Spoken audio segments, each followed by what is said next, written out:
तो now we are starting my YouTube video. मेरे YouTube channel पे आपका स्वागत है। जैसा कि कल एक शॉर्ट वीडियो के माध्यम से आपको बताया गया था कि एसएससी के जो भी एग्ज़ाम पैटर्न है, सिलेबस है, उस पर नेक्स्ट वीडियो में चर्चा किया जाएगा। वो आज हम डिस्कस करने वाले हैं। फिर बाकी सब जो भी CHSL एग्ज़ाम है, MTS एग्ज़ाम है, CGL एग्ज़ाम है, वो सबको टारगेट 3 एग्ज़ाम को टारगेट देते हुए प्री में जो होता है फर्स्ट ईयर में, वो इसमें मैथ होता है, इंग्लिश होता है, रीजनिंग होता है और जीएस होता है। इसी 4 सब्जेक्ट को आपको जो भी है पकड़ बनाना है। तो आपको बताते हैं कि इसमें इसमें क्या क्या क्या क्राइटेरिया है, कैसे कैसे इसको डिफाइन किया गया है। तो मैथ को 2 भागों में डिवाइड किया गया, अर्थमेटिक्स और एडवांस। अर्थमेटिक का पोर्शन ज़्यादातर चैप्टर उसका ज़्यादा है, क्योंकि उसमें ज़्यादातर अर्थमेटिक का जो भी पोर्शन है वो डिटेल वाइज किया गया है। एडवांस का लाइन ही है, जो एडवांस मतलब है, ये सब एडवांस के मैथ में दिया गया। तो 8 ही चैप्टर, इसमें 17 है टोटल मिलाकर 25 चैप्टर है। एक चैप्टर उसमें प्रोबेबिलिटी फिर से नया जुट गया है, 26 चैप्टर हो गया है। और इंग्लिश में है 3 पार्ट में उसको डिवाइड किया गया, ग्रामर हो गया, वोकैब हो गया, कम्प्रीहेंशन हो गया। अभी बाद में चर्चा करेंगे कि कहाँ कहाँ इसका सिलेबस कैसे कैसे किसकी चैनल के माध्यम से अगर कोई कोर्स नहीं परचेस करें, उसके अलावा भी आप सिलेबस को कंप्लीट कर सकते हैं और बिना कोर्स इन्वॉल्व करने के बाद भी सिलेबस को कंप्लीट कर सकते हैं। लेकिन सिलेबस को कंप्लीट आप 3 से 4th मंथ में आसानी से कर सकते हैं, उतना बड़ी बात कोई नहीं है जो समाप्त ना हो सके सिलेबस। तो रीजनिंग की बात करें, रीजनिंग वर्बल है, नॉन वर्बल, 2 ही पार्ट में इसको डिवाइड किया गया सिलेबस के माध्यम से। और जीएस है, जीएस का तो कोई तोड़ ही मोड़ नहीं है, क्योंकि ये वास्ट है। जितना अधिक आप पढ़ेंगे उतना ही जीएस है, और इतना कम पढ़ेंगे, कमी में ज़्यादातर आप अपना नंबर इंक्रीज करेंगे, इम्प्रूव करेंगे, उतना ही अच्छा होता है। क्योंकि इसमें सिलेबस में आता है स्टेटिक पोर्शन हो गया, सिलेबस पोर्शन हो गया, करंट अफेयर्स हो गया, बेसिक कंप्यूटर हल्का फुल्का, लेकिन मुख्य रूप से सिलेबस उसका हो गया। सिलेबस में हिस्ट्री का हो गया, साइंस का हो गया, पॉलिटिक्स हो गया, सिविक्स हो गया, ये सब है।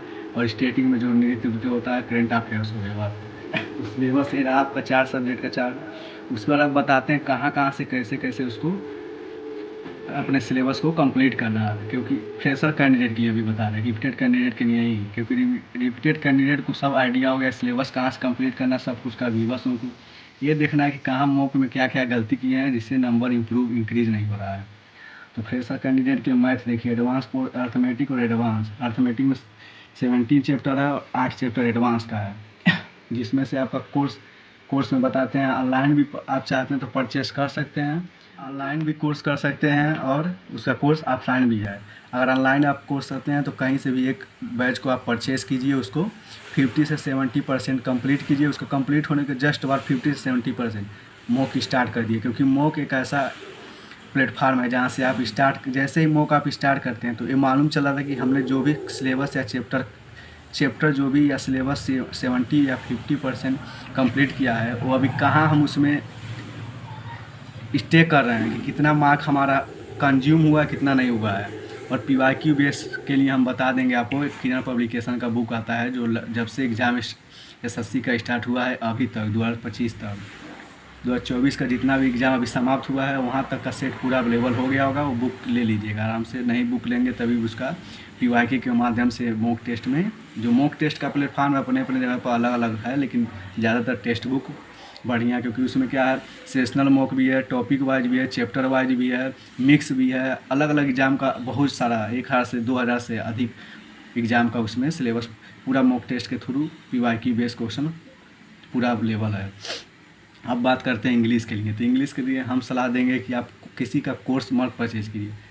कोई ये नहीं है कि मैं बढ़ावा दे रहा हूँ इस चैनल को, लेकिन इंग्लिश विथ रानी मैम है एक इंग्लिश पे यूट्यूब चैनल पे, जिनका A to Z grammar playlist पड़ा हुआ है। आप आराम से 1 से 2 महीने में उसको समाप्त कर लीजिए। अगर इनसे नहीं अच्छा लगता है तो किसी का एक कोर्स ले लीजिए, जो 1 से 1.5 महीने या 2 महीने से 2 महीने लगभग में आप ग्रामर पोर्शन वोकैब तो कहीं कोई कंप्लीट कराता नहीं। उसके लिए आप कोई एक सा बुक वोकैब के लिए या तो आप ब्लैक बुक ले लीजिए, या कोई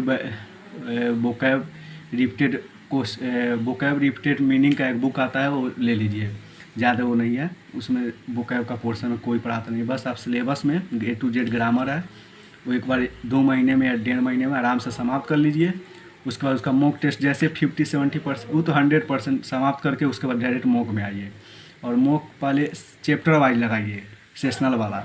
उसके बाद जैसे जैसे उसका मार्क फ्लेक्सिबल होता है, इंक्रीज होता है, डिक्रीज होता है, उससे आपको पैनिक नहीं होना है। आपको कंटिन्यूटी रोज 1 या 2 मूक आराम से दिन भर में लगाते रहिए। 10 मिनट लगेगा, 10 से 15 मिनट, और 10-15 मिनट उसको एनालिसिस करने में। एनालिसिस करने का सबसे बेस्ट तरीका है, क्वेश्चन को देखिए, जहाँ गलती हो उस क्वेश्चन को एक नोट्स बनाइए, आराम से उस पर लिख लीजिए। अगर थोड़ा ईजी क्वेश्चन है तो उसको लर्न कीजिए, और जो गलती हुआ उसको तो ज़रूर लिख लीजिए।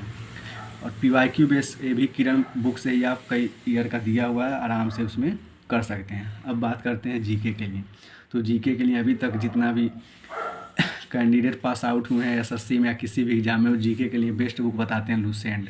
कि लुसेंट को आप 1 बार 2 बार 3 बार कई बार रिवाइज कीजिए, आराम से हो जाएगा।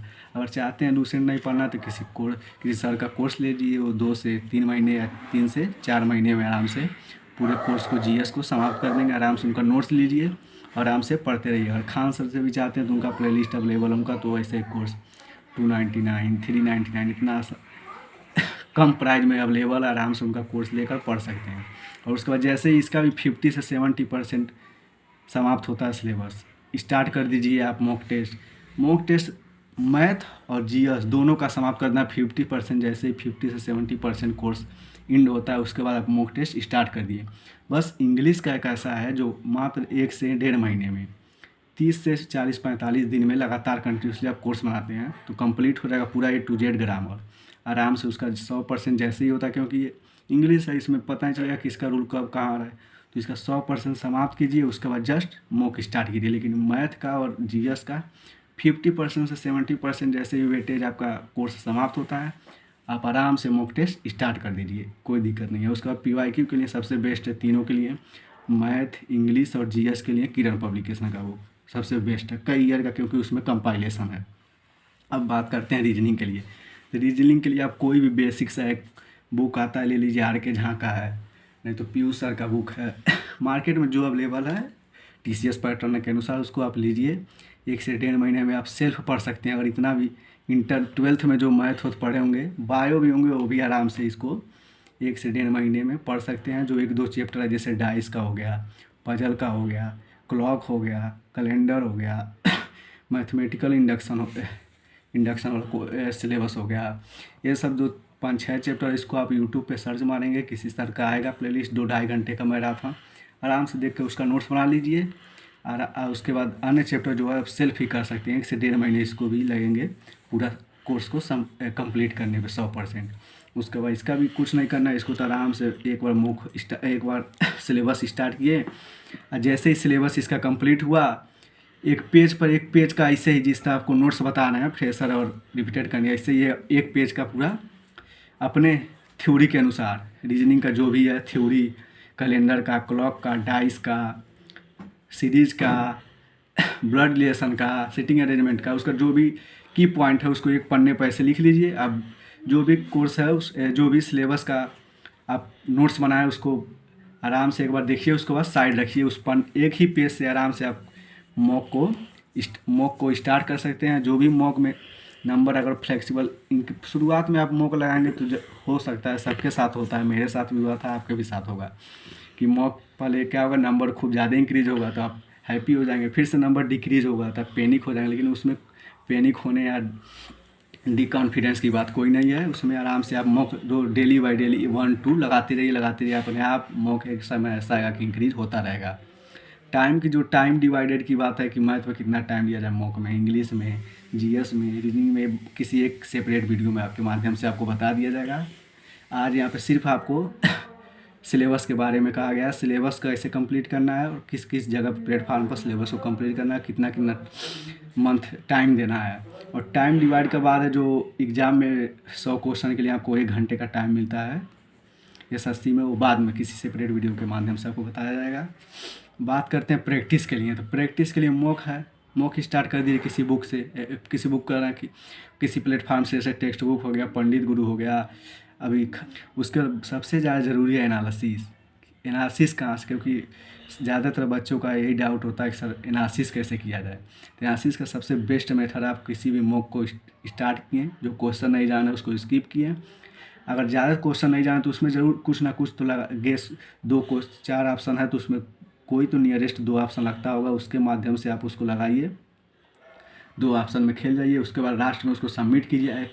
कोशिश ये कीजिए कि जितना मिनट का क्वेश्चन उसमें टाइम ड्यूरेशन दिया उतने मिनट में पूरे क्वेश्चन को हम अटेंड कर लें। कोई क्वेश्चन ऐसा ना हो कि जिससे लुक आउट ना कर पाए। ऐसा ये लगता है कि बाद में हम क्वेश्चन को देख नहीं पाए और लास्ट में जब मॉक को सबमिट करते हैं क्वेश्चन आए तो क्वेश्चन हमको आता था लेकिन टाइम ही नहीं मिला, तो इसके वजह से क्या होता है, क्वेश्चन छूट जाता है। तो कोशिश कीजिए कि उतना टाइम में पूरे क्वेश्चन को लुक आउट एक बार कर लीजिए।